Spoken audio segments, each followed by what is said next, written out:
last but certainly not least, she's from EY, another EYer here today, a different take, management consultant, and with the work for the Air Force and government, has a strong passion for developing an interest in STEM in young women and girls in building their careers in the future. Can I ask you to put your hands together for Shafin Mushtaq, please? Big round of applause.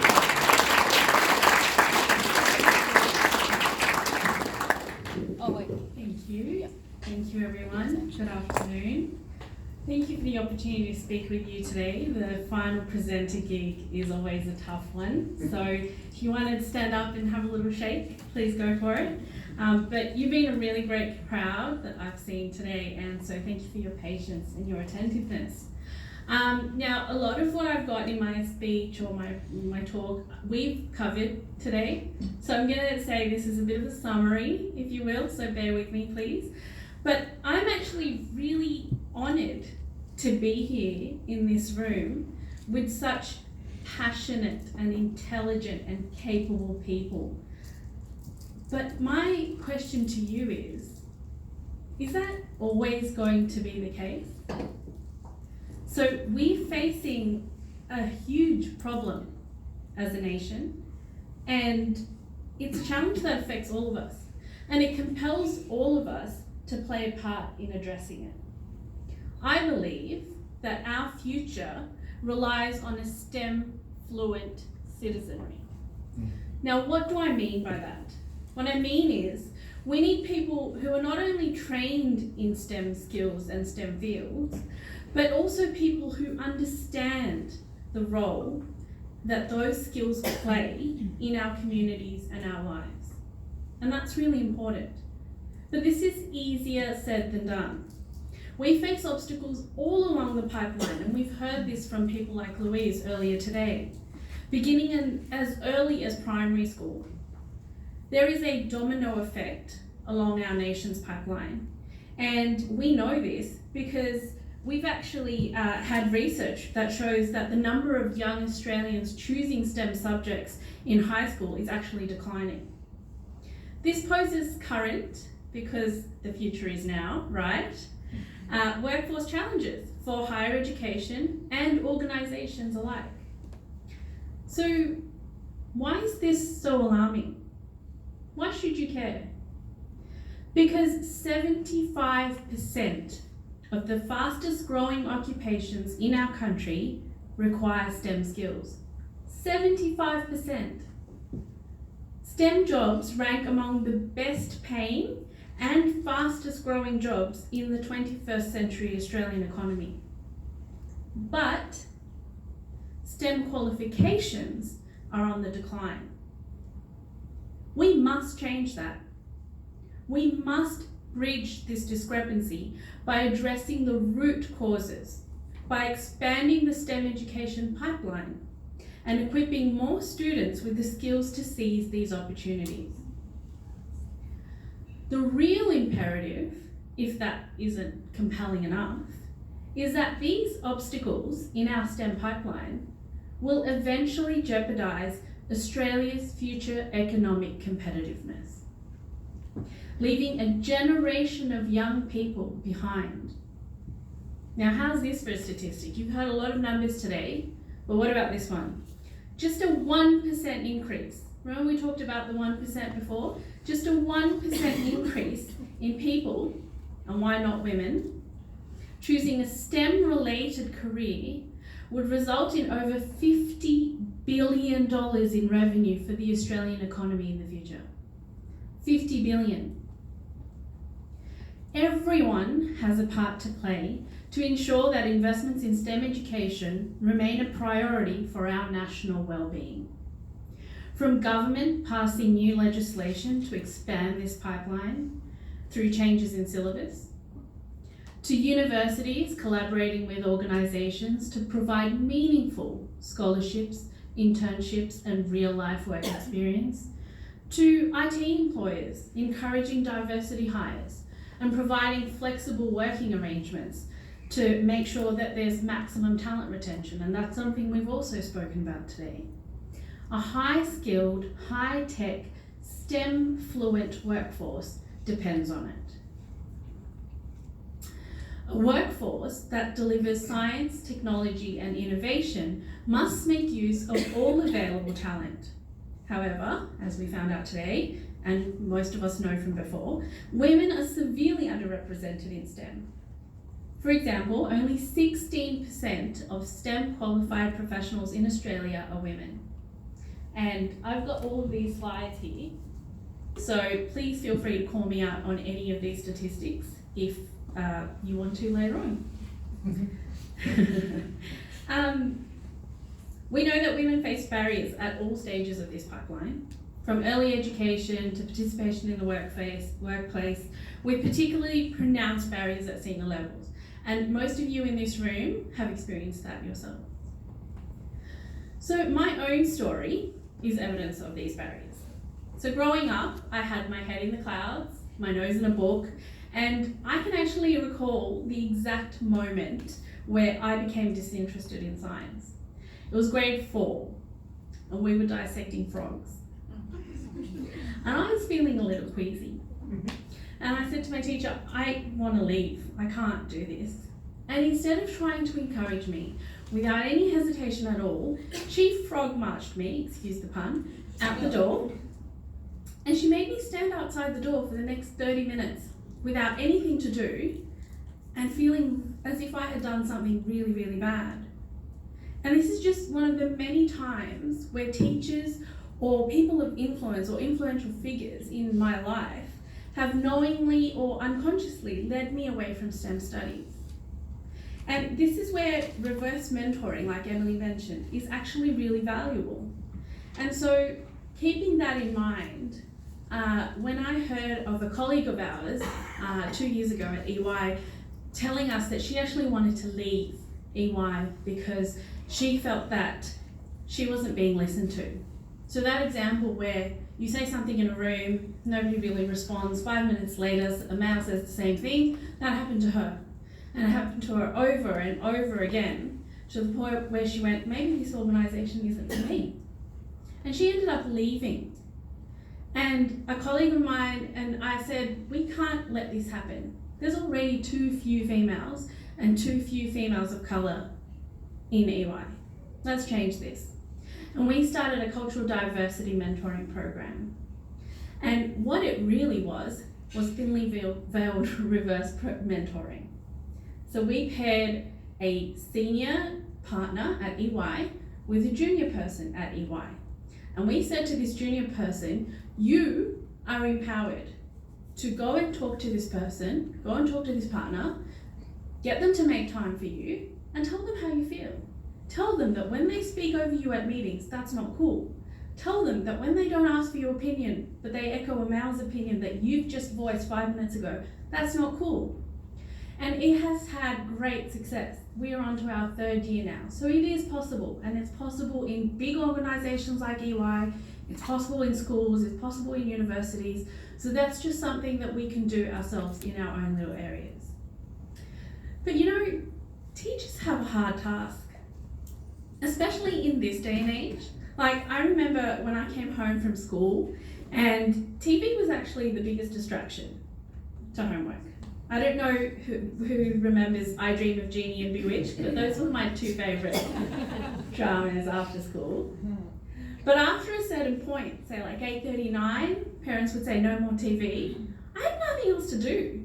And I went back to my homework. I didn't have my mobile phone.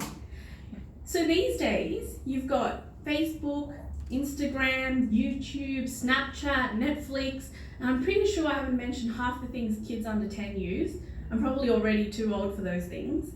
But between all of those and the PlayStations and the Netflixes and the Xboxes and the instant gratification that all of those red hearts and blue thumbs provide, how can good old homework ever compete?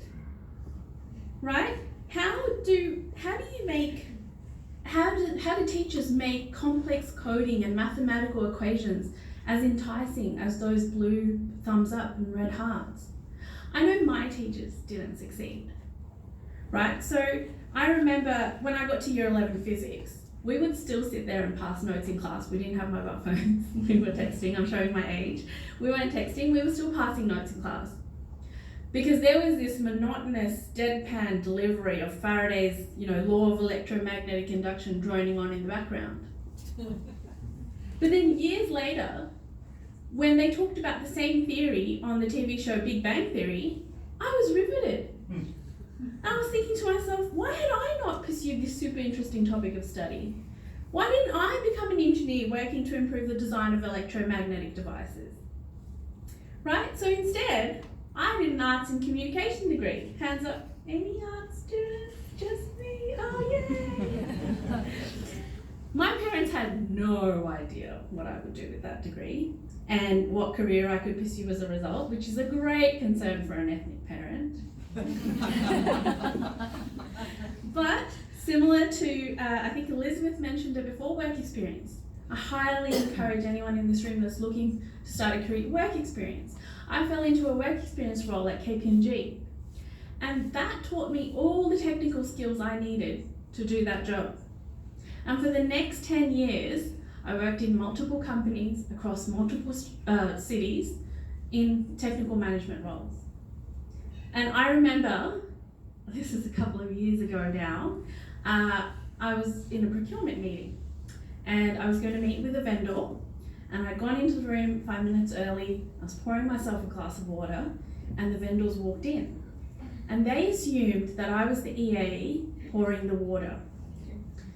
And I don't know if this was LinkedIn or not, I'm showing my age again, but they obviously hadn't looked me up, right? And the guy said to me to pour him a glass of water, which I did. And then they all looked at me, the 3 males in the room, and expected me to walk out of the room. So I just put my hands in my pockets and I sat down. And I just sat there and I let it sink in. I am the person you are here to talk to. And then when that sunk in, I could see those gears shifting. Oh, that footy joke I had, maybe I can't use it anymore because she's a chick. Why? Why do we have these assumptions about people? Now that meeting went well, but these are the kind of things that we face as women on an inherent basis every single day. Now I can proudly say that I am a woman in tech, but it depended on navigating so many of these complex avenues. Are the girls of today equipped to be women navigating these complexities in the future? If not for them, then just remember this statistic again. A 1% increase in people, women, choosing STEM equals a $50 billion injection into our economy. Equity and fairness in STEM fields is not only the right thing to do, it makes business sense as well. So tell that to your bosses next time they ask you about revenue. And the most empowering thing is that it's any little action by anyone that can help with this increase. So as a management consultant at EY, I've worked across multiple government and private organisations across this wide brown land of ours. And one of my all-time favourites has been working with Plan Jericho in Air Force. And we have Cara Evans here from Plan Jericho today. Hello, Cara. Plan Jericho identified the need to innovatively inspire and encourage young girls into STEM education to bolster the future aviation workforce. It was amazing to be part of a dedicated team that put together 4 events, including the Avalon International Air Show. So you'll have seen Stephen Drury's YouTube video that was taken at the air show, so you can find that on YouTube. We put together 4 events over 6 months, and it led to face-to-face engagement with over 50,000 school children. 50,000 over 4 months, over 6 months and 4 events. And online engagement through social media with many, many more. And Jacqueline, who's here, was also part of the efforts, and she was retrospectively the model for Jasper. We developed an animated character called Jasper with Animal Logic Animation Studios to inspire these girls. Because again, like was mentioned before, you can't be what you can't see. And through Jasper, we also found a way to educate young boys on gender and role diversity and acceptance. And there's another little story here. So during Avalon, we partnered with about 20 odd organisations across this industry, and they all brought along a couple of people from their organisations. Now, one such organisation, who will remain nameless, brought brought along a male as well. And on day one, he came in and he was taking a lot of photos, and that organisation posted those photos onto their social media. It was great. He came back the next day and he asked for those photos to be taken down. Why? Because overnight, his friends had jokingly put up derogatory comments on those photos, bagging him out for supporting women in STEM. That is cyberbullying. I don't care if they're your mates. I don't care if they were just jokes, that's cyberbullying. And the fact that he came in and he no longer wanted to be part of that event and he wanted us to take those photos down is an indictment on everybody that's part of this industry, because we haven't been able to get him to a place where he's confident enough to say those photos can stay up. So we all still have work to do. But my time at Air Force was amazing because I felt like every day I was helping build this STEM future of Australia and proving that STEM space is inclusive for all. This work resonated with me because as a woman in tech, there have been many times where, again, like women have mentioned before, I was the only female or the only female of colour at meetings, on teams and on projects. Times where my technical knowledge and capability was doubted because of my gender. And again, like I think it was Kathy who mentioned it earlier, that led me to develop an imposter syndrome.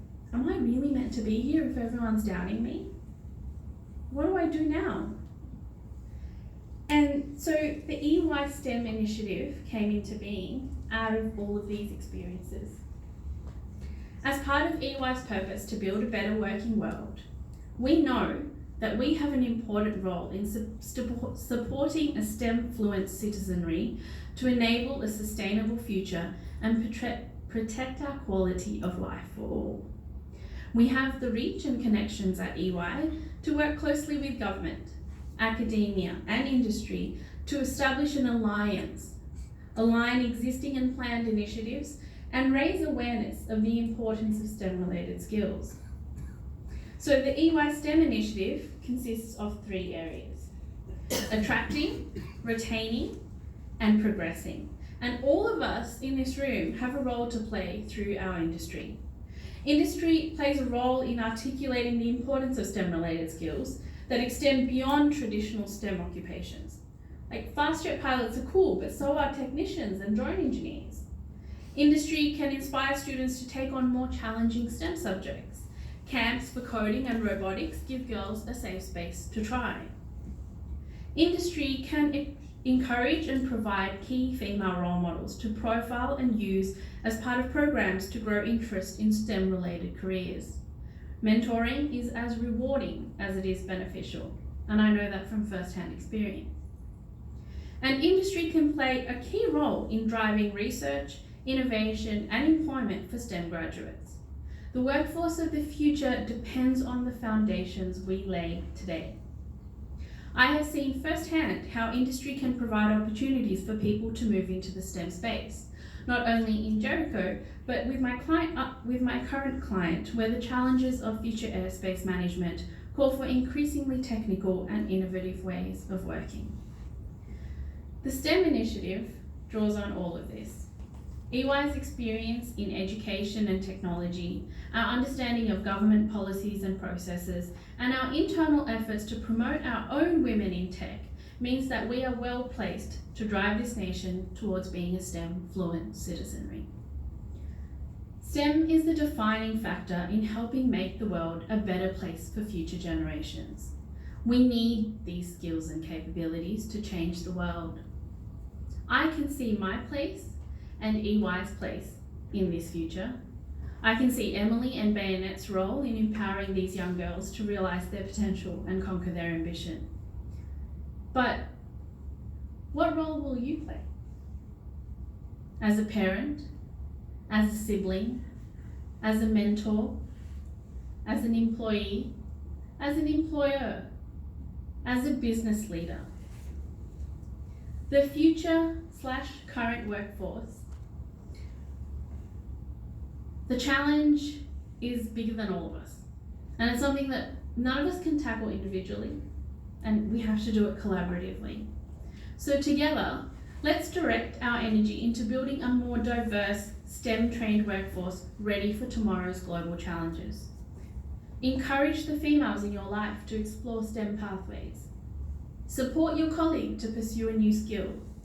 And let's lead fearlessly into our future. Thank you.